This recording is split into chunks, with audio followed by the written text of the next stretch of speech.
Welcome to Imperium Dev Blog, episode number we can't remember because it's been about a month since we last did it, and I'm really sorry about the quality here, I'm really sorry about the audio. As you can see, I'm still in the middle of refurbishing the shed. Dan Dare has moved from over there to over there. There's a big discussion about whether he can even stay in the shed or not. But today we have more important things to talk about than my shed. With me today I have got Tom, who is CEO and founder of Imperium. And we've also, by the way, I've got a 6-second intro, so I have to make sure we pad this to at least 6 seconds. And we've got Sam. Hi, I'm your resident beta tester, general factotum, dog's body. And of course, I'm James Taylor. I'm the CTO of Imperium, and we are getimperium.com and getimperium on Twitter. Today we're going to talk about LastPass because they've had a security breach within the past 4 or 5 days, and we wanted to talk about that. So first of all, epic new credits!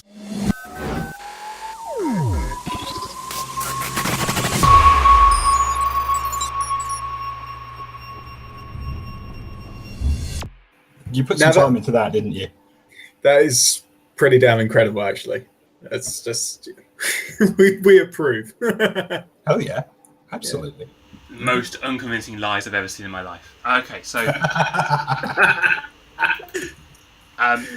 we had a situation back me. So the LastPass had a situation last week where there was discovered a vulnerability in the Firefox browser plugin. And before we go any further, to make sure that our understanding is that there's a patch for this, so if you're a LastPass user and a Firefox user, you should download the new LastPass installer and install it and just update, and you'll be perfectly right. And if you're not a Firefox user, such as myself on my nice Mac, nothing to worry about whatsoever. So before people go, oh, there's a vulnerability in LastPass, it's been solved. What I want to talk about tonight is really about a little bit about that vulnerability, how we understand the vulnerability to be, and also how LastPass dealt with it as an organisation. I think that's slightly more interesting maybe than the security vulnerability in the first place. Does anyone want to talk about the LastPass? I mean, we sent around a link about this beforehand. Okay, so I'm going to flip the camera back to these guys.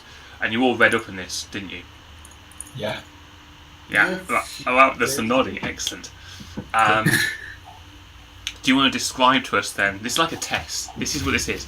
This is now a test. Do you want to describe to us what you think the vulnerability was? And I'm looking at Sam here because of course I'm the one with the least technical knowledge. I thought it'd be funnier this way. Yeah. Okay. It was obviously a day 0, so it basically having an immediate effect. Day 5 obviously being something that's going to affect you in a week's time. Day 100 being a problem for 4 months down the line, whatever. But this is day 0 vulnerability, so this was affecting people right now. They needed to get a hot fix out. I did read through the article and tried to understand quite what the hell it was all about, and got myself bogged down in scooting backwards and forwards to Google to look things up, which probably didn't help. What I really should have done was asked my resident technical expert. You. Oh, well, I don't know about that. Yeah, I mean, a day 0 vulnerability is kind of your worst nightmare when it's not a theoretical vulnerability, it's one that someone's actually found and is exploitable right now. My understanding from the news articles we've read, from the press releases, is that when you write secure code, when you're doing these kind of applications, you generally have and I get into trouble, by the way. So I've done a lot of secure programming. I've done things with Trustonic, I've done things with ARM, and they have some really, really high security modules, and they call that the secure world or the secure system. And then you've got this other thing which is actually doing things like user experience and windows and pop-ups, and you're not allowed to call that the insecure. And you get really told off by the marketing people. So no, it's not insecure, it's just normal. So you have the normal world and the secure world. And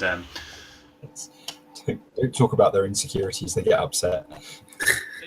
They do, because most applications are running in this normal world. And I think that the situation here is that what they seem to have is they seem to have a secure kernel which is doing the cryptography and storing the passwords in a nice way, and they've got a normal world situation going on which is doing the rendering and making the user experience. And of course, using LastPass, and I am a very heavy LastPass user, I really, really love their solution. I've been promoting it. I've done a talk at Technology about it. LastPass display the password when you click reveal password. That's what it's supposed to do.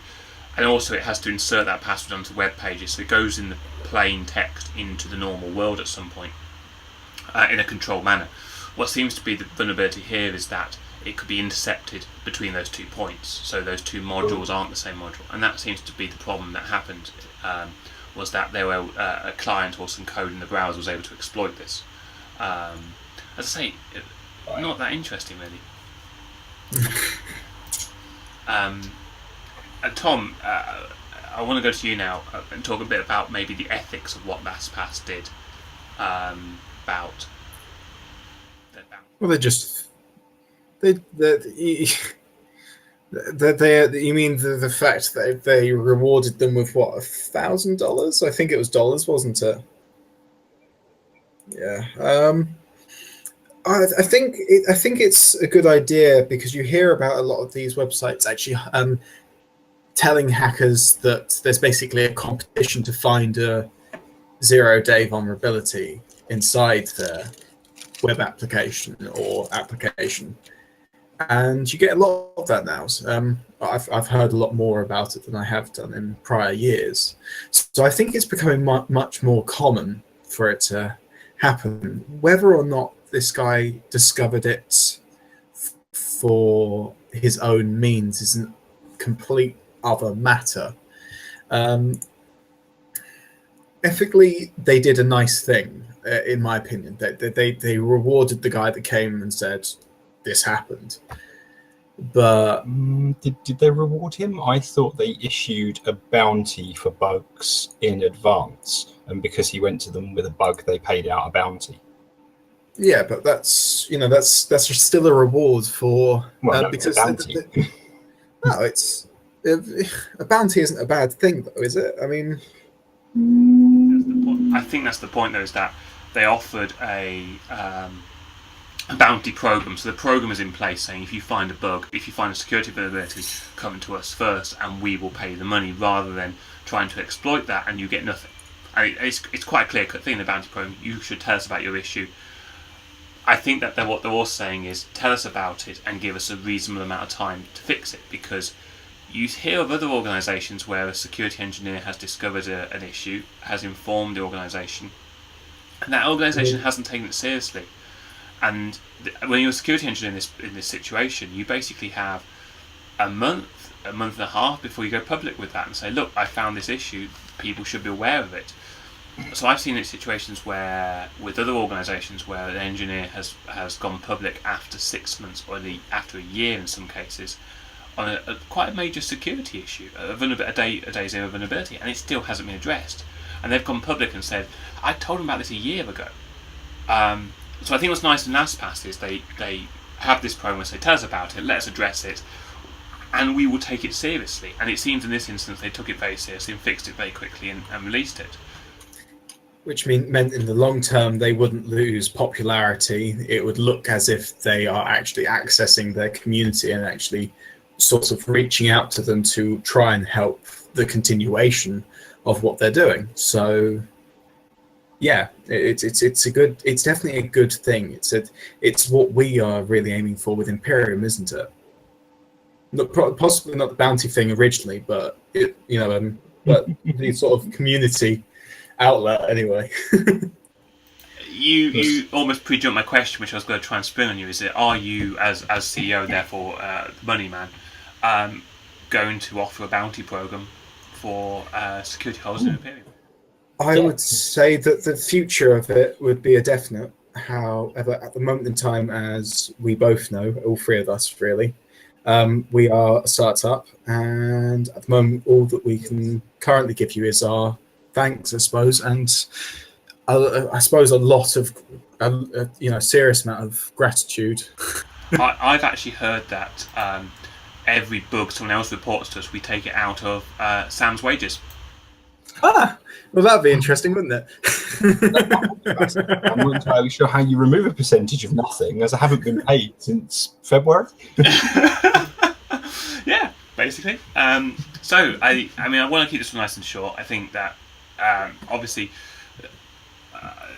when you write code, more than ever, you have to be very aware of security, very aware of vulnerabilities in your application. It doesn't matter what you're writing, really. You've got to be aware of the security of what you're writing. And if you're writing something trivial, then your security should also be trivial. But if you're writing something which is containing people's details, people's personal information, and especially if you're writing something which is a security product, you have to be really careful because you become a target. Imperium is interesting to me because it sort of fits between two worlds. It's designed to protect people's privacy, but that means we don't store information. There was some talk about how we do that, how we actually do things like monitor our system we have to track. We do have to track some information because we have to monitor performance, we have to monitor scalability, and we have to monitor your bandwidth for billing and things like that. Monitor connected devices, for example, but we don't want to track what it is you're doing. But those two are very similar. So from an ethical perspective, our point, we've designed the system to allow us to get the statistical information we need without actually the metadata information, which would be invasive of privacy. But our security of our system has to be paramount because we could access that information if we wanted to. And it's only really trust in us as an organisation, which because people can't see our source code, it's only trust that we're not capturing this information, and that's quite key. I think LastPass did a good job on this. I think they were very open, their technical blog as to what it was, how limiting it was. They have had this sort of issue before. There was a vulnerability with their client where JavaScript could access the client things, which they also patched. And I think that as you go forward with any product, someone was telling me if you write a bit of program with 3 lines of code, you've got at least one bug. And Imperium is several thousand lines long now, and that's on software and on other systems as well. So tens of thousands, 100,000 lines of code come into these products. You're going to have bugs, and some of those bugs will be security vulnerabilities. So I think it's hats off to LastPass for doing a good job, very professional, and also to the guy who reported it for doing the right thing. Imperium approves. Officially. The award-winning Imperium approves. Sorry, I forgot that. I do have my pen somewhere. I have been using it, unfortunately. I had a wax seal on. Anyway. Alright, well, until next time, I'm going to wrap this up, I'm going to publish it, and for the first time these guys are going to see the actual new title screen, which everyone else has seen already. But these guys are going to see it after you have. So, until next time. That'll be interesting. See you guys. Like us on Facebook or Twitter and subscribe.